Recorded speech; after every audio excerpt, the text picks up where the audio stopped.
Hi, today's style is a stacked bubble braid. This is such a darling style and I hope that you enjoy recreating it. So let's get started.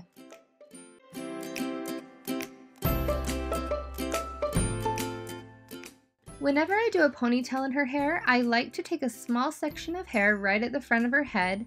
I just make a square, then I add an elastic and do a flip. She has super fine hair and a lot of small baby hairs in front still, so this just helps to keep those hairs in place.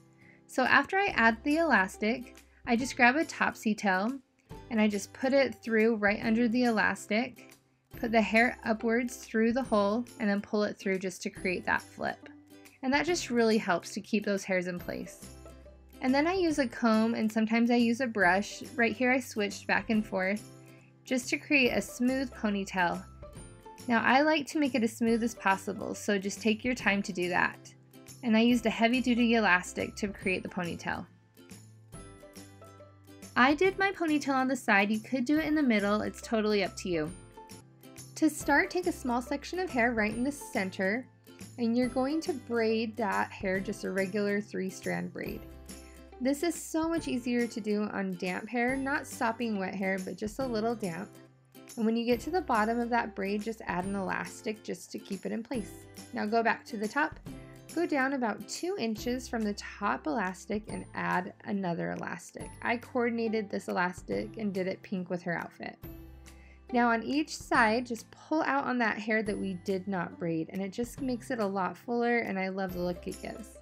Now right here I just pulled that braid up and combed down that hair just to make it more smooth, and we're going to repeat this all the way down the braid. So go down 2 inches, add the elastic, and then pull it out on each side.